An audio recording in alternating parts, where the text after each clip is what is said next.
고현준의 뉴스 브리핑. 편안한 밤 보내셨습니까? 고현준의 뉴스 브리핑 고현준입니다. 자, 2월 21일 금요일 아침. 오늘 날씨부터 보죠. 밤부터 전국에 비가 내리고요. 강원 산지에는 눈 소식도 있습니다.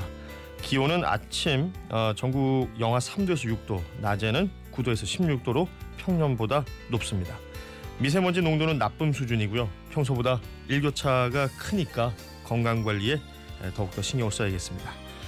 자, 금요일 아침 여러분의 아침 인사 기다리고 있어요. 샵 1035 우물정 1035로 문자 메시지 보내주십시오. 짧은 문자는 50원, 긴 문자는 100원의 이용료가 있고요. SBS 고릴라는 무료로 이용하실 수가 있습니다. 또 고릴라와 유튜브에 접속하시면 보는 라디오 어김없이 진행이 됩니다. 자, 광고 듣고 시작합니다. Why so serious? Me, me, me, me, me, me, me, me, me, only me, me, me, me, me, me, me, me, me, me, me, me, sexy me. Why so serious? 자, 본격적인 뉴스 브리핑 전에 만나는 순서입니다. 뉴스전 코너를 진행합니다. 빅커뮤니케이션 전민기 팀장 나오셨습니다. 안녕하세요. 네, 반갑습니다. 전민기입니다. 일단은 지금 유튜브에 김지현님이 곤유부 유튜브 말고 어디서 들을 수 있나요? 앱은 없나요? 라고 질문을 주셨어요. SBS는 그 고릴라라는 맞습니다. 앱이 있죠. 고릴라에 들어오시면 파워 FM, 러브 FM 모두 라디오를 청취하실 수가 있습니다. 역시 보는 라디오가 진행될 때는 보는 라디오도 고릴라를 통해서 확인하실 수가 있고요. 그렇죠. 자, 그리고 송금숙님이겠죠? 금숙송이라고 네. 이름이 달려 있는데 코로나로 우울하지만 곤욕으로 텐션 올리고 굿모닝 행복 하루 시작하며 출근합니다.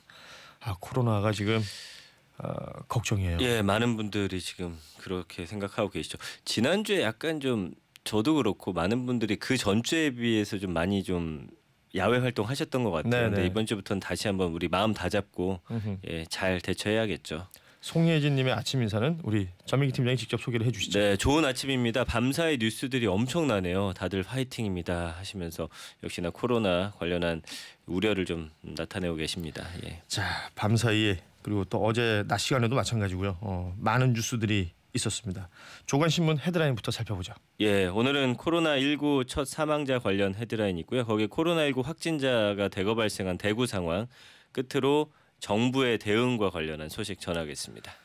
자, 말씀하신 대로 우리나라 코로나19 확진자 가운데 첫 사망자가 나왔습니다. 경상북도 청도에서 확진자가 늘기도 했고요. 사망자까지 등장했다는 소식 짚어보죠. 네, 첫 사망자가 청도 대남병원에서 발생하면서 병원 내 감염 우려도 역시 현실로 닥쳤습니다. 왜냐하면 이 병원에서만 숨진 60대 남성을 포함해서 15명의 확진자가 나왔고요. 이 중 또 5명이 간호사입니다. 네. 국내에서 첫 의료진 집단 감염이 또 발생을 한 것이죠.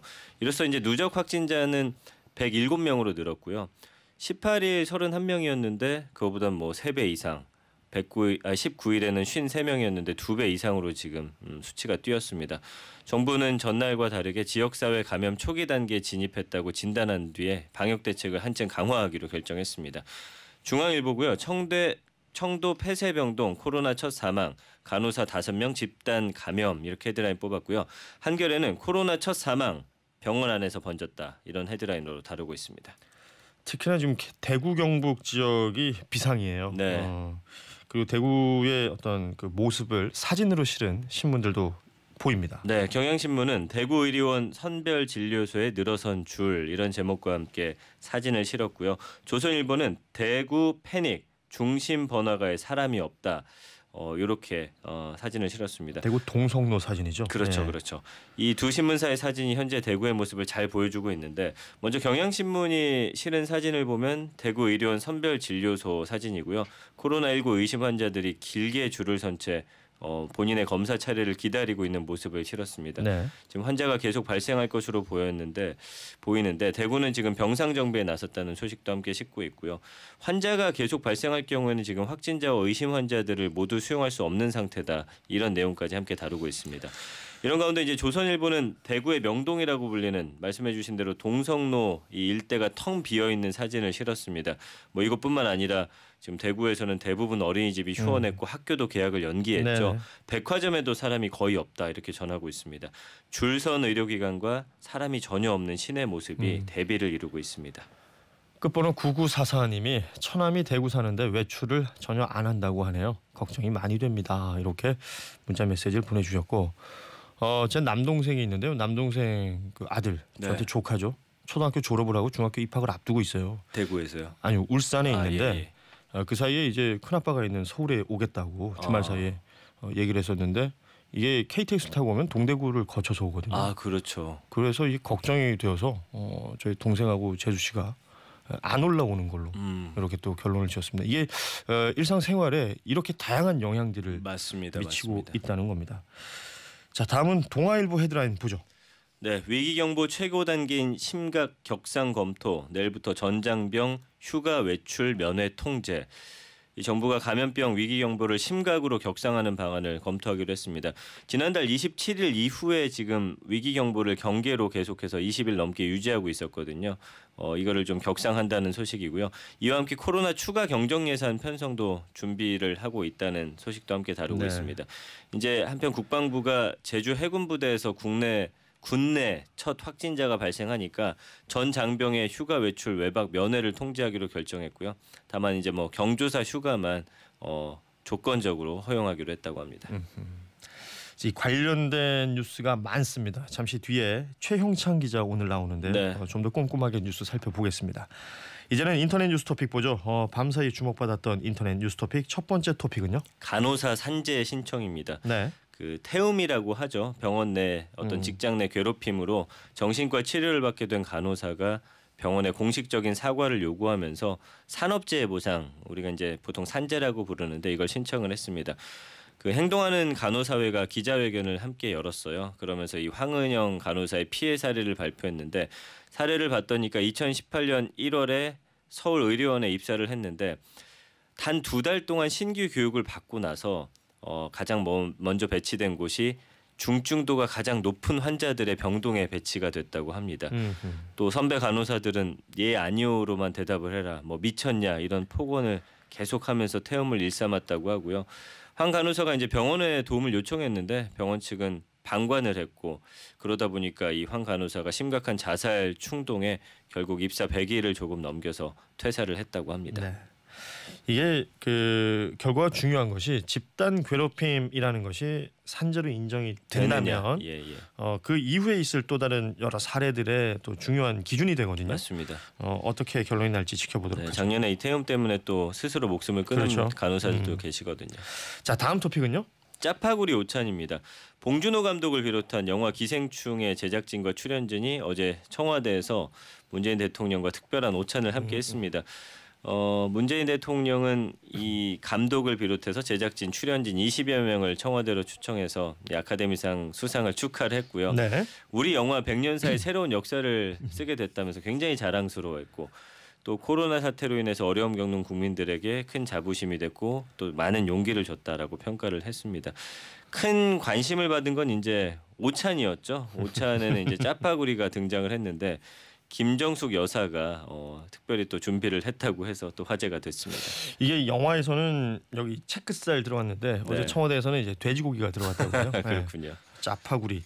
뭐 사실은 조여정 씨 말고는 다른 스태프들도 짜파구리 못 먹었다 그러더라고요. 이게 지금 식당에서도 많이 파는데 광화문에서 그 고급 한우 식당에서 지금 15,000원에 팔고 있다는 소식도 화제가 되고 있고. 짜파구리를 미국에서는 지금 21,000원, 29,000원에 파는데 뭐 날개 돋친 듯이 팔리고 있다고 하네요. 제가 잘 끓여요.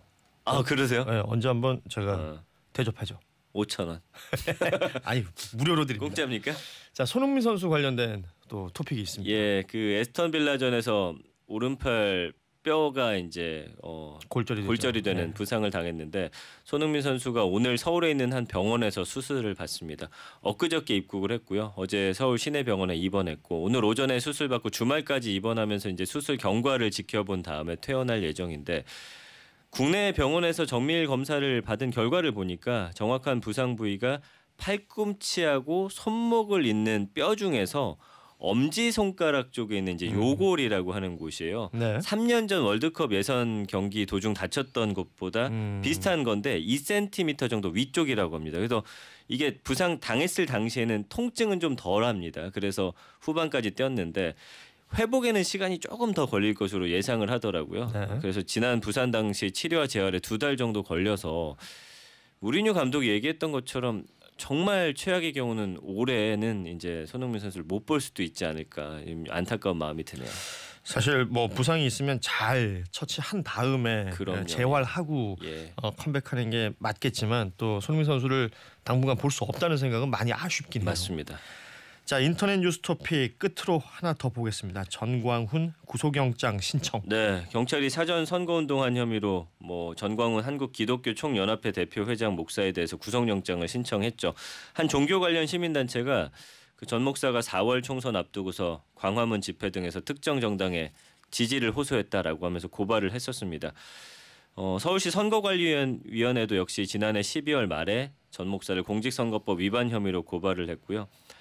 앞서 경찰이 지난해 10월 3일 개천절 당시에도 여러 가지 혐의로 구속영장 신청했는데 기각된 바가 있습니다. 그렇죠. 전 목사 현재 기부금품 모집과 사용에 관한 법률 위반 등 10가지 혐의로 경찰 수사선상에 올랐는데 오늘 신문사들이 올린 거 보니까 후원금을 또 개인의 빚을 탕감하는 데 쓰기도 했다 이런 기사도 나왔더라고요. 일단은 이제 이 구속영장이 받아들여질지 많은 분들이 그렇습니다. 궁금해하고 있습니다. 항상 말씀드리지만 구속영장 발부 여부가 죄의 유무죄를 따지는 건 아니에요. 그렇습니다. 예. 지난번에 구속영장 기각됐다라는 보도에 죄 없는 것 아니냐 이런 얘기들도 하는데 그렇지는 않고요. 이 구속영장이 받아들여지면 구속된 상태에서 수사받고 또 그렇죠. 진행이 되는 예. 거니까요. 전광훈 구속영장 신청까지 살펴봤습니다. 오늘 여기까지 하죠. 빅커뮤니케이션 전민기 팀장이었습니다. 고맙습니다. 네, 주말 잘 보내십시오. 자, 금요일입니다. 뉴스 살짝 접고 영화를 만나보도록 하죠. 윤성은 영화평론가 나오셨습니다. 안녕하십니까? 안녕하십니까. 영화를 좋아하는 사람으로서 솔직히 최근 들은 그 어떤 뉴스보다 아카데미 수상으로 행복했는데 코로나가 갑자기 심각해짐에 따라 무섭긴 하지만 짜파구리로 욕하는 사람들 진짜 속상하더군요. 송예진님이 이런 문자 메시지를 보내주셨습니다. 그러니까 네. 지금 그래요.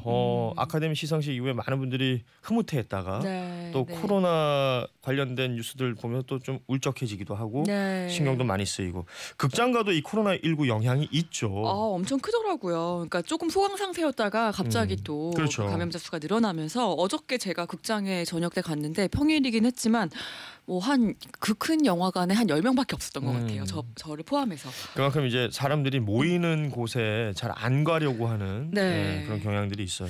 극장가가 지금 굉장히 위기 상황입니다. 오늘 아침에 또 제가 뉴스들 살피다 보니까 대학로에 있는 소극장들 네. 이런 곳들도 아주 그렇겠네요. 큰 위기를 겪고 있다고 합니다. 사람들이 네. 모이는 곳들이 그렇지가 않은 상황이 되면서 또 고통을 겪는 분들도 나타나고 있는 거죠. 네. 자, 오늘도 박스오피스 순위 살피고 신작 영화 살펴볼 텐데 순위부터 볼까요?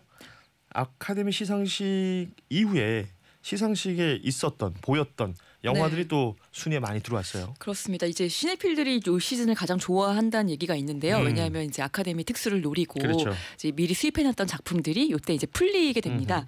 네, 그래서 그 시상식 후보에 올랐었던 작품들이 이제 순위권에 조금 올라 있고요. 그리고 사관왕에 오른 네. 기생충이 지금 6위에 다시 올라 있습니다. 참 대단해요. 네, 네. 흑백판도 개봉할 예정인데요. 26일 날 개봉할 것 같아요. 네.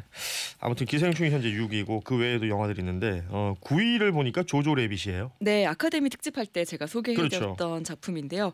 루돌프가 아니고 아돌프 히틀러에 빠져있는 독일 소년과 벽장에 숨어 살아야만 하는 유대인 소녀의 우정을 보여주는데요. 한 영화 안에서 참 다양한 감정을 느낄 수 있는 작품입니다.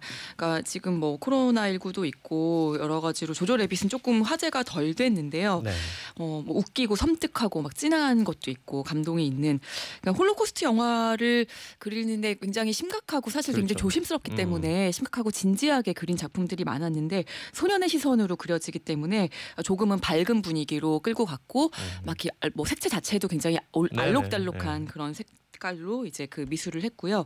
이 영화가 이제 작품 각색상을 받았는데요. 한국에는 이 작품이 이제 원작이 번역이 되지 않은 것 같더라고요. 제가 찾아봤는데, 네, 케이징 스카이즈라는 작품입니다. 그러니까 각색이 얼마나 잘 됐는지 느끼고 싶었는데 사실 이제 한국에 번역이 아직 안 돼서 그렇죠. 이제 원서를 제가 주문은 했지만 읽을 수 있을지는 모르겠네요. 뭐 읽을 수는 있겠죠. 이해가 될지 그게 문제인 거죠. 네, 그게 문제입니다. 네. 그렇군요. 조조 래빗이 9위고요. 4위에도 아카데미 시상식에서 많이 거론됐던 영화가 보이네요. 네, 이 작품은 좀 그래도 이제 그나마 많이 보시는 작품인 것 같아요. 지금 때가 안 좋지만 작은 아씨들이라는 영화입니다. 네. 제가 생각해 보니까 전체 관람가 영화가 이렇게 애니메이션을 제외하고는 아카데미 시상식 후보에 이게 한 6개 정도 부문에 올랐던 걸로 기억하는데요. 오르는 경우가 참 없을 텐데 그만큼 무공의 영화라고 말씀을 좀 드릴 수 있을 것 같아요. 뭐 고전이죠. 네, 읽으셨나요? 어릴 때 혹시? 책으로 보긴 봤는데 아마 네. 그게 제대로 된 그렇죠. 내용은 아니었을 거예요. 축약돼 있는 그런 걸 봤겠죠. 네. 저도 이제 뭐 이런 거 좋아하는 소녀였지만 아마 제가 읽은 것도 원래 이게 원작 엄청 두껍더라고요. 그러니까요. 네, 그런데 이제 문고판이라고 하잖아요. 이제 문고판으로 읽은 것 같습니다. 근데 그럼에도 불구하고 이 작품이 저는 조조 래빗이 각색이 잘 됐다라는 소문은 들었는데 네. 이 작품을 좀 응원했었어요. 왜냐하면 이렇게 이제 잘 알려진 작품을 또 각색하는 데 있어서 새롭게 보이게 만드는 건 굉장히 그렇죠. 중요한 능력이잖아요. 네. 좋은 능력인데 저 그렇게 느껴졌거든요. 이렇게 시간 순서를 이렇게 플래시백을 사용해서 현재와 7년 전의 과거를 이렇게 엮어 놓는데, 그렇죠. 예, 뭐 이렇게 비슷비슷한 장면들이 좀 나옵니다. 베스가 일단은 이제 몸이 별로 안 좋기 때문에 이제 7년 전에도 좀 아팠던 상황이 나오고 현재에도 또 이게 병에 걸린 그런 상황이 나오는데 그런 것들을 이제 엮어서 왔다 갔다 한다든가 이런 장면들이 나와서 뭐 좀 각색상으로 응원을 했는데 결국에는 조조 래빗이 가져갔고 이 작품이 이제 의상상을 받았습니다. 뭐 의상상을 받을 수밖에 없었겠더군요. 아, 그런가요? 그 네네. 시대의 의상을 그렇게 구현해낸다는 네. 거, 이 부분을 높이 평가한 게 아닌가 싶어요. 네, 그렇습니다. 네, 사실은 그때 어릴 때 읽을 때는 뭐 아버지가 전쟁에 나가셨다고 하는데 그게 무슨 전쟁이었는지도 모르고 그냥 읽었던 것 같은데 남북 전쟁의 이제 참전 중인데 그렇죠. 그 상황, 그러니까 미국 역사에 있어서는 또 가장 중요한 어떤 이슈이기도 했었고 네. 그 상황을 우리가 뭐 책이나 이런 걸로 보는 것보다 시청각, 그러니까 영화로 보니까 네, 맞아요. 바로 확 와닿잖아요. 그렇죠. 네, 그 당시에 어떤 사교계의 모습도 보여지고요. 그래서 이제 의상상을 받기 적합했던 것 같습니다. 그렇습니다.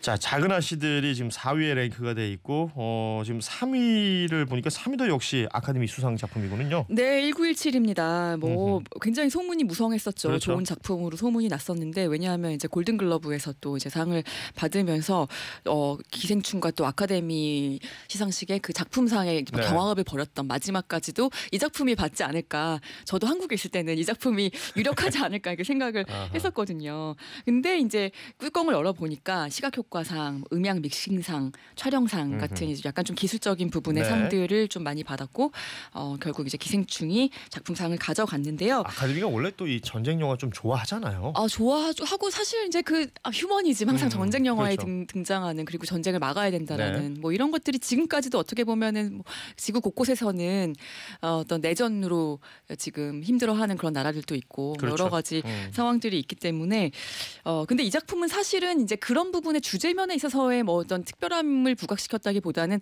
기술적인 부분에 있어서 촬영이 너무 좋은 작품이다 보니까 네. 촬영상은 뭐 모두가 이제 받을 거라고 점쳤던 작품인데요. 이게 원테이크로 가는 그런 작품으로 알려져 있어요. 전쟁 영화인데. 전쟁 영화는 보통 이제 편집이 막 엄청나게 많이 그렇죠. 되고 이제 막 그 액션 같은 것들이 이제 부각되기 마련인데 이 작품은 이제 그 원테이크 처음부터 끝까지 그냥 이게 한 번에 그 끊지 않고 가는 것 같은 그런 느낌을 주는데 사실 이제 제가 정확하게 전문가로서 말씀드리면 이건 투테이크로 봐야 된다고 생각을 합니다. 중간에 한 번 블랙아웃되고 시간의 흐름이 나타나는 부분이 있거든요. 네. 그러니까 그렇게 되면은 사실 롱테이크, 원테이크라고 한다는 건 실시간으로 가야 돼요. 2시간 동안 끊지 않고 그냥 그러겠죠. 시간이 간다라는 원래 이야기인데 이 영화는 이제 중간에 한 번 블랙아웃 됐을 때는 그게 이제 그 짧은 시간만 의미하는 것은 아니고 이제 시간의 흐름을 좀 네. 의미하는 것이기 때문에 야, 전문가들은 네. 이걸 원테이크냐 투테이크냐 이걸 따지는군요. 중요하죠. 네, 왜냐하면 이제 원테이크 영화라고 이제 보통은 말을 하는데 네, 제가 봤을 때는 이제 그렇게 봐야 될 것 같습니다. 아무튼 영화를 보는 관객들 입장에서는 특이해요.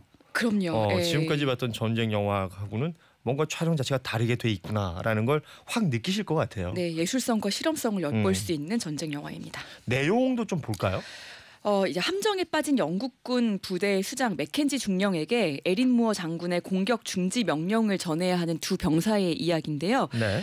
독일군이 방금 전까지 주둔해 있었던 그 전쟁터 한복판을 가로질러 가야 되는 아하. 상황입니다. 그러니까 진짜 철수했는지 안 철수했는지도 모르는 상황에서 조심조심 그것도 뭐 다른 병사가 있는 게 아니라 비밀리에 작전을 수행해야 돼서 둘이서만 이렇게 네. 가야 되는 상황인데 그들이 구해야 하는 사람들이 1,600명 정도의 아군인들인데 거기에는 이제 그 주인공 중에 한 명인 블레이크의 형도 포함되어 네. 있어서 더 이제 절실한 상황이죠. 그렇군요. 이게 뭐 사실 전쟁을 다루는 여러 가지 이야기들이 있는데 사실 1차 세계대전 다룬 영화가 잘 없어요. 네, 그렇습니다. 1917은 또 1차 대전을 다루고 있는 영화라서 관심 있는 분들이 또 기다리고 계셨을 텐데 네. 지금 박스오피스에서 좋은 순위를 보이고 있습니다. 박영애 님이 문자 메시지 보내주셨네요. 작은 아씨들 시간 가는 줄 모르고 재밌게 봤어요. 책도 구입했네요. 그렇지. 사실은 작은 아씨들 이야기 대부분은 알 텐데 네. 제대로 또 읽은 분들 많지는 않을 거예요. 맞아요. 저도 다시 한번 읽어보고 싶은 생각이 좀 들었고요. 작은 아씨들은 저는 좀 궁금한 게 제가 봤을 때는 이 무공의 영화고 네. 싫어할 만한 구석이 별로 없는 영화라서 남성들도 좋아할 것 같거든요. 네. 그래서 남성들의 그 평가가 좀 궁금합니다. 저는 어렸을 때는요, 이게 맥이라는 캐릭터에 더 관심이 갔었던 것 같아요. 맥이요? 네. 왜냐면은 저 어렸을 때 읽었을 때 맥이로 나왔어요. 맥이로 나왔나요? 네. 네, 맥. 예. 네, 맥이라고 이번 영화에 맥이가 나오는데 약간 맥을 그 애칭처럼 부르는 그렇죠. 것 같기도 하고. 우리나라에 한글로 그렇게 나왔기 때문에 저는 맥이라고 기억을 하고 있었던 건데. 제일 예쁜 캐릭터잖아요. 그렇죠.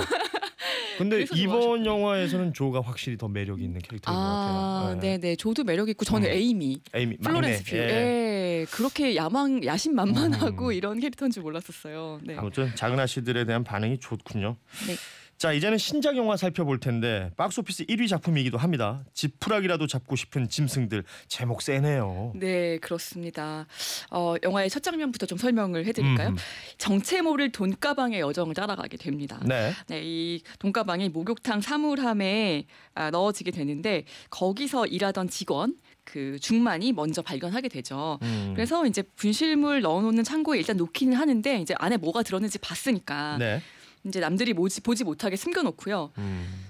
그 이제 중만의 상황이 펼쳐지는데 굉장히 어려운 상황인 거예요. 어머니는 이제 치매에 걸려 있고 그리고 이제 대학생 딸은 지금 학자금이 없는 상태고 이렇게 본인도 나중에는 이제 좀 잘리게 되고 네. 여러 가지로 이제 이 돈가방의 돈이 안에 돈이 막 그 눈앞에 어른거리는 그런 상황인 거죠. 네.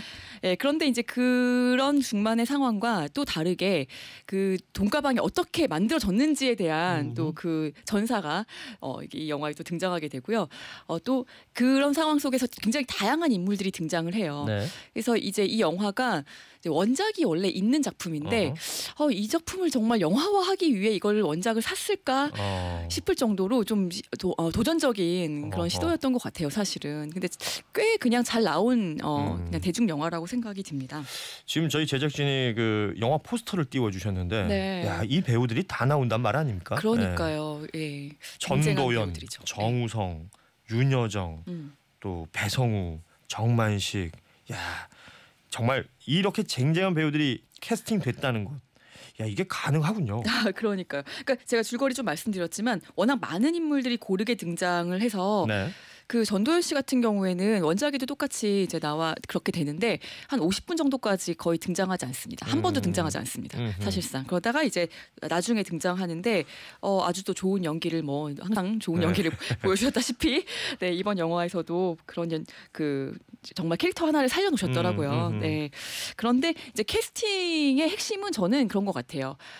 배우들이 본인들이 이때까지 안 해봤던 연기나 네네. 아니면 다른 작품들과 좀 차별화된 어떤 지점이 있을 때 하고 싶어 합니다. 그러니까 배우들이 욕심을 내죠. 그렇죠. 예. 욕심을 내게 되죠. 그래서 이 영화에서도 다양한 인물들이 등장하고 좀 고르게 등장하면 네. 본인이 튀진 않지만 그래도 이제 이 캐릭터 한번 해보고 싶다라는 그런 생각이 드는 그런 그 정말 지푸라기라도 잡고 싶은 짐승들의 예. 면면들을 다 하나씩 갖고 있습니다. 그렇습니다. 이 제목에서부터 워낙 강렬하기 때문에 이 영화 또 그리고 지금 말씀하신 대로 이 엄청난 배우들이 또 어떤 연기를 보여줄지 기대가 됩니다. 네네. 앞서 말씀하신 것처럼 원작이 있는 작품인데 그 원작이 굉장히 좀 특이하잖아요. 네네. 저는 사실 영화를 먼저 이렇게 보고 그 책을 아직 다 읽지 못했는데 그 각색이 쉽지 않았을 텐데 좀 무난하게 처리해낸 그런 부분들은 분명히 있고요.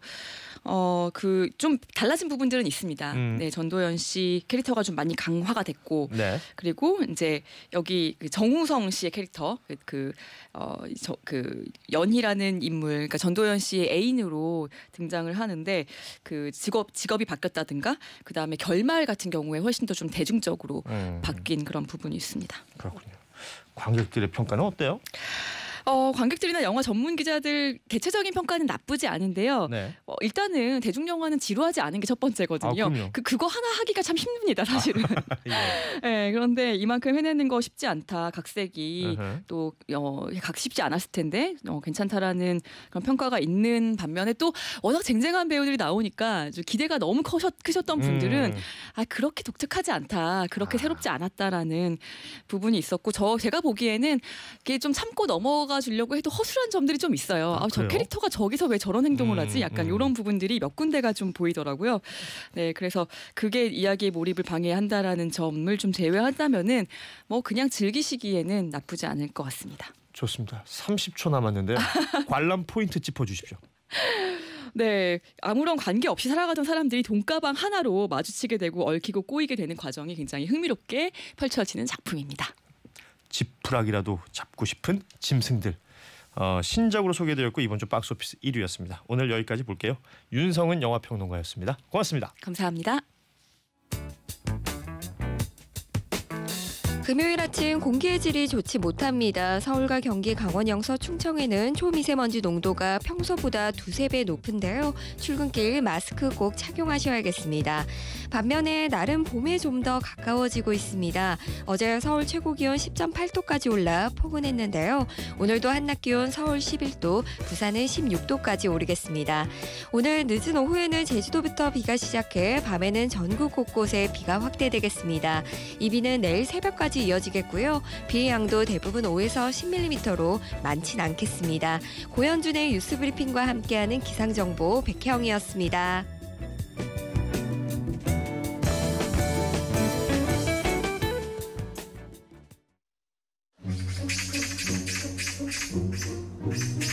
여러분은 지금 고현준의 뉴스 브리핑과 함께하고 계십니다.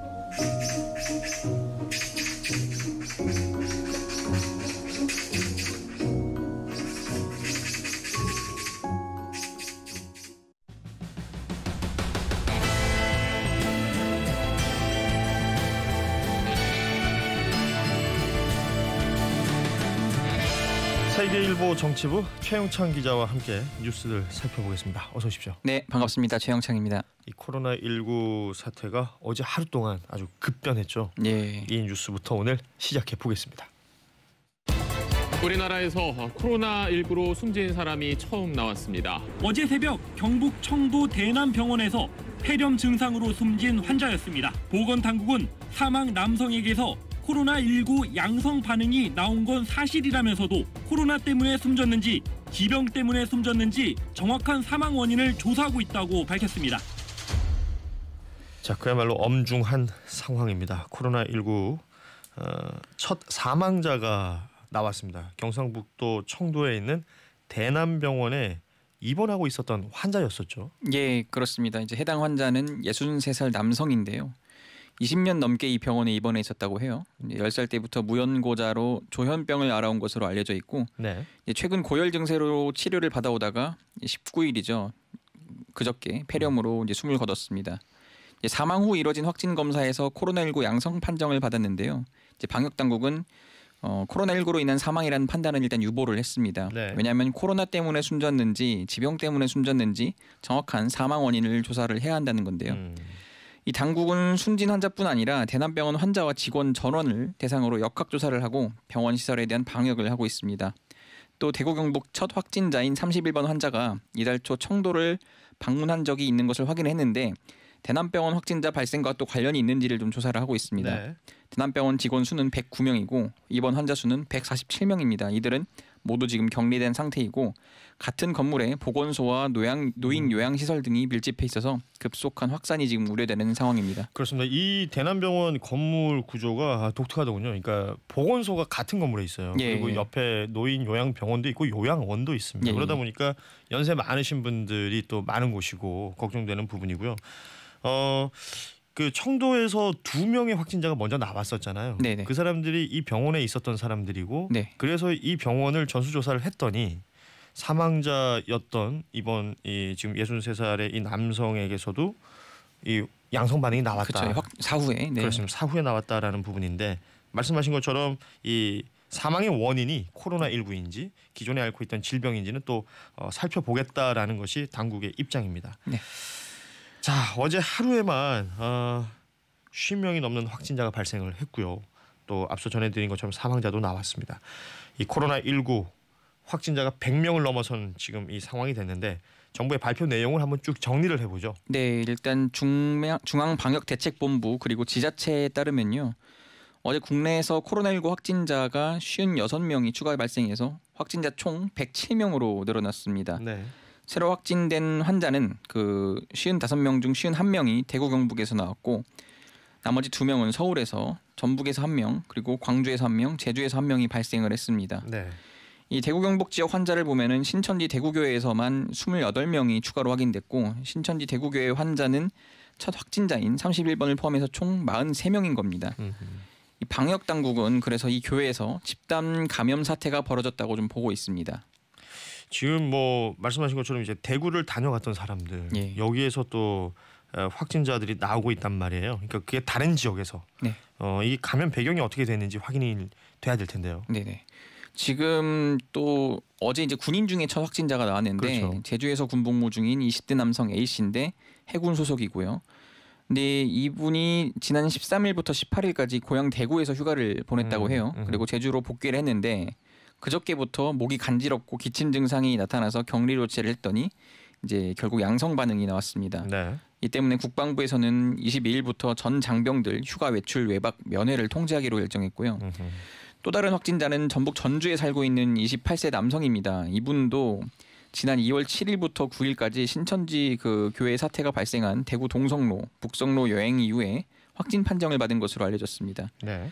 광주광역시에서도 또 나왔는데요. 이분도 신천지 대구교회를 방문한 것으로 알려졌습니다. 그렇습니다. 이렇게 되면서 이제 신천지 대구 교회에 대한 이목이 집중되고 있는 거잖아요. 예. 그러니까 슈퍼 전파 이렇게 얘기를 하는데, 그러니까 그 신천지 대구 교회에 정말 많은 신도들이 있었을 거 아니에요. 예. 그러니까 이게 어떻게 또 퍼져나갈지 모르는데 정부의 방침은 어떻습니까?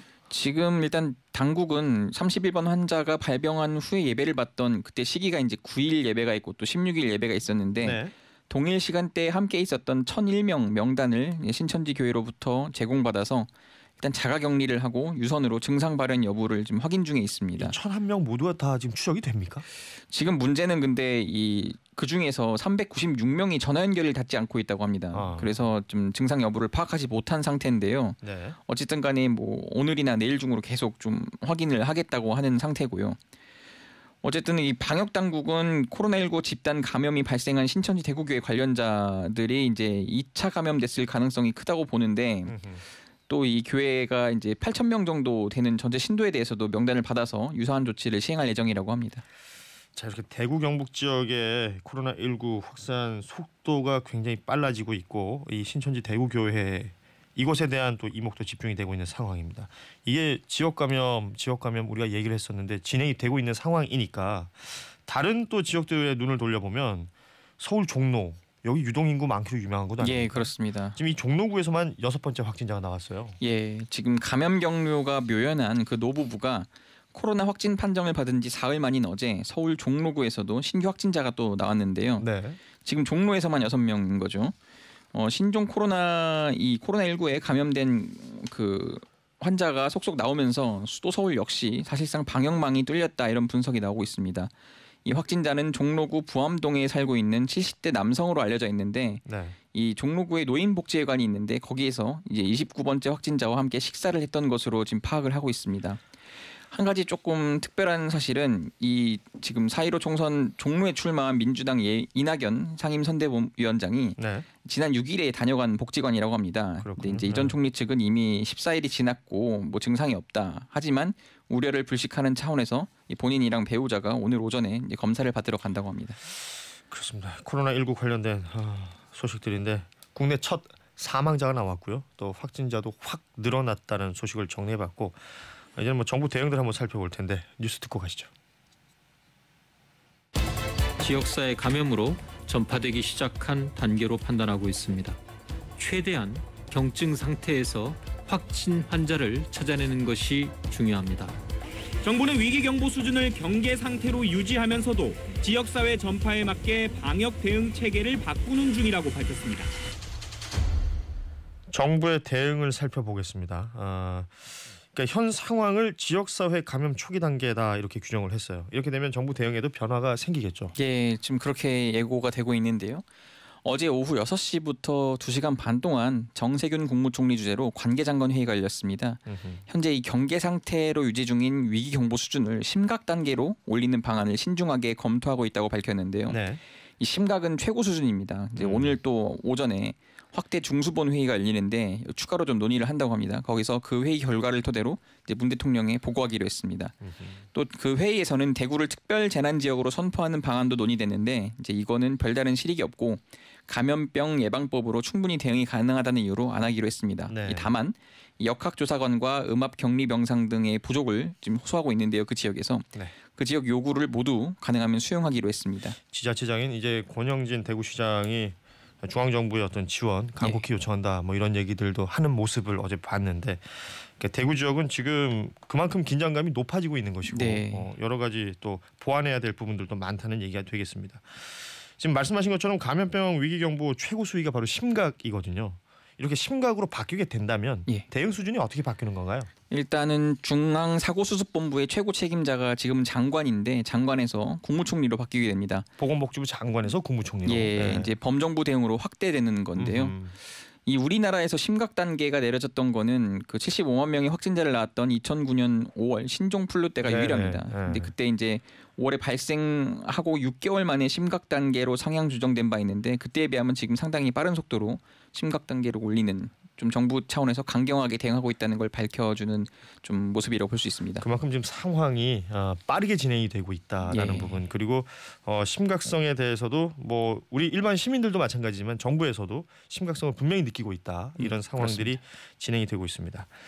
자 코로나19 이게 뭐 전 세계적인 문제가 되고 있고요. 특히 우리나라를 비롯해서 이제 주변국들의 상황을 계속해서 체크할 수밖에 없는데 일본 얘기를 좀 해보자면 그 다이아몬드 프린세스 그 크루즈선 여기서 코로나19 감염하고 나서 첫 사망자가 또 나왔어요. 예, 일본 후생 노동성에 따르면은 그 프린세스 호에서 코로나19 감염이 확인된 87살 남성과 84 여성 이렇게 일본인 2명이 숨졌다고 발표를 했습니다. 근데 이분들은 애초에 지병이 있었고 감염이 확인된 지난 11일과 12일에 각각 배에서 내려서 입원 치료를 받아왔습니다. 예. 그럼에도 불구하고 일단은 감염 사망자 승객 중에서 이제 처음 나온 거죠. 이제 어제 숨진 2명 외에 중증인 감염 환자는 26명이라고 교도통신이 전했기 때문에 사망자가 더 나올 수도 있습니다. 그렇습니다. 일본 내에서는 코로나19 감염 사망자가 모두 3명이 나왔고 앞서 가나가와 현에 거주하는 80대 일본인 여성 감염자가 숨지기도 했습니다. 지금 이렇게 보면 일본도 사망한 사람들이 모두 80대예요. 예. 이게 고령자들이 더 좀 치명적일 수 있다라는 부분을 또 알 수가 있습니다. 그리고 어제 문재인 대통령하고 중국 시진핑 국가주석하고 전화 통화를 했어요. 예, 이제 어제 밤에 발표된 내용인데요. 이제 문 대통령과 시 주석이 이제 오후 6시까지 약 30분 동안 통화를 했습니다. 양 정상은 두 나라의 임상 치료 경험을 공유하고 방역 당국 간 협력을 강화하기로 의견을 모았는데요. 이제 문 대통령은 중국의 어려움이 우리의 어려움이다. 이제 우리 정부는 코로나19 대응에 있어서 가장 가까운 이웃인 중국의 노력에 조금이나마 힘을 보태고자 한다. 이렇게 응원의 메시지를 보냈고 네. 시 주석도 코로나19 관련한 중국 정부의 대응 조치 현황을 설명을 했습니다. 그러면서 중국 인민은 초기 공포에서 벗어나 전염병을 이길 전망과 희망을 보고 있다. 어려울 때 친구가 진정한 친구 이러면서 이제 양국 간 신뢰를 다지기도 했습니다.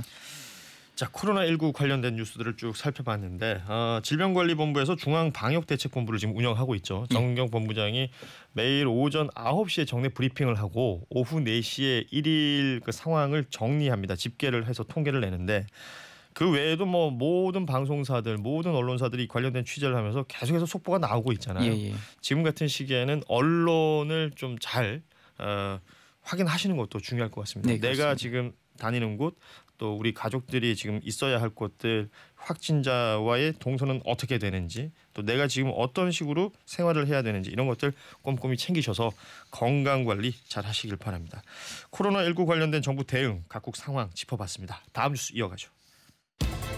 최근에 경기 남부 등 수도권 일부 집값이 과열 조짐을 보이면서 오늘 정부가 2달 만에 부동산 규제 카드를 꺼냈습니다.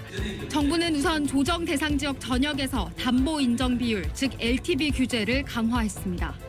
현재 집값의 60%까지 내주는 주택담보대출을 9억 원 이하분은 50%, 9억 원 초과분에는 30%로 낮추기로 했습니다. 자, 어제가 이제 추가 부동산 대책이 나온 날이에요. 예. 핵심이 뭐였을까요? 그 이제 정부의 12.16 대책 이후에 풍선 효과로 집값이 국지적으로 뛴 수원 영통, 권선 장안, 그리고 안양 만안, 의왕 이렇게 조정 대상 지역으로 묶는 핀셋 처방을 내놓은 건데요. 그 지역들만 딱 또 처방한다는 거죠? 그 이번 신규 규제 지역에 포함된 곳들은 올 들어서 급등세가 두드러진 곳입니다. 이제 한국감정원 주간 변동률을 살펴보면은 수원은 지난해 12.16 대책 발표쯤에는 이제 0.44% 올랐는데 지난주에만 1.8% 급등했다고 합니다. 네. 안양도 마찬가지로 지난 연말 오름세보다 2배 가까이 상승세를 나타냈습니다. 뭐 지금 2배, 3배, 4배 막 이렇게 오르는 호가가 지금 좀 이렇게 확 올라가고 있으니까 이 부분에 대해서 핀셋 규제를 발표했는데 여기 대출 규제가 또 달라지는 부분이 있죠. 예, 그렇습니다. 이제 현재 조정 대상 지역에 그 주택담보대출 비율이 60%인데 앞으로는 시가 9억 기준으로 이제 9억 이하분에 대해서는 이 주담대 LTV 50% 그리고 9억 초과분에 대해서는 30%를 적용하기로 했습니다. 네. 이제 그래도 실소유자 피해가 가면 안 되니까 이 부분을 최소화하기 위해서 완화 조항을 뒀는데요. 네. 무주택 세대주이면서 주택 가격이 5억 원인 이하 그리고 부부 합산 연소득이 6천만 원 이하인 실소유자는 LTV 60%까지 적용하기로 했습니다. 이 5억 원 이하의 집이 많이 있는지 모르겠네요. 네, 그렇습니다. 부부 합산 소득도 사실 연소득 6천만 원이면 좀 낮은 기준이긴 한데 그렇군요. 네. 어쨌든 간에 그 조정 대상 지역에 대한 전매 제한도 강화됐습니다. 기존에는 1에서 3지역으로 나눴는데 전매 제한 기준을 달리해서 앞으로는 이제 1지역으로 통일됐습니다. 네. 이제 이에 따라서 기존 그 당첨일로부터 공공택지는 1년, 민간택지는 6개월이었던 전매 제한이 사라지고 이제 앞으로는 소유권 이전 등기일까지 전매를 할 수 없게 된 겁니다. 이게 부동산 얘기 나올 때마다 이제 주택 임대 사업자들 있잖아요. 예. 주택을 이제 사업하는 데 쓰려고 하는 이 사업자들, 이 관련해서 대출에 대한 관리가 좀 강화됐습니다. 네, 그렇습니다. 현재는 이제 주택 임대업과 주택 매매업 이제 이외에는 투기 지역과 투기 과열지구내 주택 그 구입 목적으로 주택담보대출을 취급할 수 없었는데 이 범위가 이제 조정 대상 지역까지 확대되는 건데요. 이 조정 대상 지역 내 1주택 세대의 주택담보대출 시 실수요 요건도 강화됐습니다. 기존에는 그 기존 주택을 2년 내에 처분하는 조건으로 주택담보대출이 가능했는데 앞으로는 2년 내 기존 주택을 처분하고 신규 주택 전입 의무를 조건으로 주택담보대출이 이뤄질 전망입니다. 자, 이렇게 부동산 대책들 한번 짚어봤습니다. 이제 정치권 소식을 좀 살펴볼게요. 좀 빠르게 살펴보겠습니다. 일단은 바른미래당 얘기부터 하죠. 손학규 대표 당대표 사임하고 평당원으로 돌아가겠다. 예, 이제 어제 오후에 기자회견을 열고 이제 24일부로 당대표를 사임하겠다 이렇게 밝혔습니다. 네. 이게 이제 손 대표 사퇴하고 그리고 뭐 정동영 대표도 사퇴하면서 이제 대한신당, 민주평화당 그리고 바른미래당이 3당의 합당이 마침내 성사가 된 겁니다. 근데 문제는 또 재밌는 부분이 하나 있는데 이제 바른미래당에는 그 안철수 전 의원을 따라간 그 비례대표 의원들이 있는데 이분들이 지금 미래통합당에 합류를 타진한다는 보도가 나왔습니다. 이제 뭐 김중로 의원이 이미 넘어갔고 그렇죠. 이동섭 의원도 지금 가겠다 이렇게 밝히고 있나 본데요. 네. 이러면은 지금 이제 안 대표를 압박하는 카드가 되는 것 같습니다. 그러니까 압박이라는 건 이제 미래통합당하고 통합해라. 네, 연대를 하거나 압박을 얘기하는 거겠죠. 자, 그리고 여당 민주당 그리고 또 야당 미래통합당 각각 지금 총선 상황을 한번 정리해 볼 텐데 일단 여당에서는 지금 강서갑 금태섭 의원의 지역구죠. 여기에 이제 김남국 변호사가 출마를 그러니까 경선을 하겠다라고 선언을 하면서 지금 이 내용이 지도부에서 어떤 반응을 보이고 있는지를 좀 살피게 되는데 네네. 이 내용부터 좀 짧게 볼까요? 네, 지금 이해찬 대표가 이제 언론이랑 그 당 공간이 메시지를 던졌는데요. 금태섭 의원과 김남국 변호사 모두 우리 당이 훌륭한 자산이니까 다 활용할 수 있는 방법을 찾아라. 이렇게 해서 지금 김남국 변호사의 그 지역구가 좀 이렇게 출마할 수 있는 그 경선을 하는 지역이 좀 조정될 것 같습니다. 그러니까 강서갑이 아닌 다른 곳으로 예, 수도권의 다른 곳으로 지금 옮겨갈 하는데, 수도 있다라는 거군요. 예. 오늘 결론이 나올 겁니다. 그렇습니다. 그리고 지금 미래통합당 같은 경우도 어제 면접이 있었잖아요. 그러니까 근데 워낙 거물급들이 많았어요 어제는. 네. 이제 황교안 대표도 그 면접을 받고, 또 홍준표 전 대표도 받고, 김태호 전 지사도 받는데 지금 이제 관심 포인트는 홍 전 대표가 원래 밀양에 출마하기로 했다가 당 권유로 양산으로 이제 좀 옮겼는데, 네. 근데 그 면접장에서 이제 그래도 서울 강북으로 나가시라고 다시 권유를 받았다고 합니다. 네. 그래서 지금 나와서 하는 말이 자기한테 옮겼는데도 수도권 험지 출마를 하라고 하면은. 나는 이제 정계를 은퇴하거나 무소속으로 나설 수밖에 없다 이렇게 지금 배수진을 쳤습니다. 한강 벨트만큼이나 낙동강 벨트도 중요하다 뭐 이런 얘기를 남기기도 했죠. 그리고 말씀하신 대로 김태호 전 지사 같은 경우에는 자신 고향 지역이죠. 예, 계속 나가겠다고 삼청, 함양, 거창, 합천 지역에 나가겠다 이렇게 강하게 주장을 하고 있습니다. 지금 이 미래통합당 얘기를 짧게 했는데 여기 이제 TK 대구 경북 출신 의원들이 지금 불출마를 선언한 의원들이 있습니다. 네, 김광림 의원, 최교일 의원 이런데 좀 내용을 살펴보죠. 예, 특히 김광림 의원 같은 경우에는 지금 안동 지역구에다가 당 최고위원이에요. 네. 이분이 근데 이제 불출마를 선언한 겁니다. 이 최교일 의원도 마찬가지로 TK 그 영주 문경 예천 지역구인데 지금 불출마를 선언했습니다. 이제 이로써 이제 부산, 울산, 경남 PK에서도 현역 40%가 불출마하는 동안 이제 유승민, 정종섭, 장석춘 등 3명에 불과했던 TK 불출마가 현역 5명까지 늘어난 겁니다. 네. 이제 거기에 이제 대구 달서병 당협위원장을 지냈던 비례대표 강효상 의원도 서울 강북 험지로 나가 출마하겠다 이렇게 선언을 했습니다. 네. 이제 김영호 공관위원장이 TK 물갈이 압박이 지금 통하고 있다 이런 관측도 나오고 있습니다. 그렇습니다. 김영호 위원장이 계속 이런 부분들에 대해서 강조했었죠. 몇 퍼센트 이상은 물갈이 돼야 된다 이런 얘기를 했었는데 TK가 좀 단단하게 버티는 것 같더니 하루 동안 또 이런 좀 중진급 인사들이 불출마 선언을 했습니다. 꽤 의미가 있는 좀 내용입니다. 이 당 내에서는. 그렇습니다. 미래통합당 소식까지 이렇게 정리를 해봤고요. 어제 있었던 재판 소식. 고유정의 재판이 있었습니다. 1심 선고가 있었는데 의붓아들 그리고 또 전 남편 이 살인 사건에 대한 혐의 2가지가 있었는데 검찰에서는 당시 구형할 때 사형 구형했었거든요. 그 재판부는 어떻게 선고를 했습니까? 재판부는 일단 무기징역을 내렸습니다. 검찰과 경찰이 이제 전 남편 살해 당일 고유정이 수면제 성분에 졸피뎀을 음식에 넣어서 남편에게 먹인 것으로 판단을 했고요. 이제 범행에 사용된 졸피뎀은 고유정 씨가 이제 5월 충북 청원에서 그 약국에서 이제 받은 것을 확인했습니다. 네. 이제 1심 공판에서 재판부 역시 피해자를 면접 교선권을 빌미로 유인해 졸피뎀을 먹여서 살해하고 시신을 손괴 은닉하는 등 계획적으로 범행을 저질렀다 이렇게 증거로 인정했습니다. 근데 이제 그 재판부에서 그 이제 의붓아들 살해건 대해서는 무죄로 선고를 했는데요. 그 이유가 이제 범죄 증명이 부족하고 범행 동기도 선뜻 납득할 수 없다 이렇게 지금 판단을 했습니다. 자, 고유정 사건 많은 분들이 관심이 있었을 텐데 무기징역으로 결론이 1심에서 났고 항소 여부는 또 지켜봐야 되겠죠. 자, 뉴스는 여기까지 살펴봅니다. 우리 최형찬 기자하고는 인사 나누죠. 지금까지 세계일보 정치부 최형찬 기자였습니다. 고맙습니다. 네, 감사합니다. 자, 그리고 오늘 저희 그 고뉴부 유튜브에 라이브가 항상 진행이 되고 있는데 오늘 방송이 진행되고 한 40분 정도까지 문제 없다가 지금 약간 문제가 생겼습니다. 원활하지 않았는데 이 점 양해 부탁드립니다.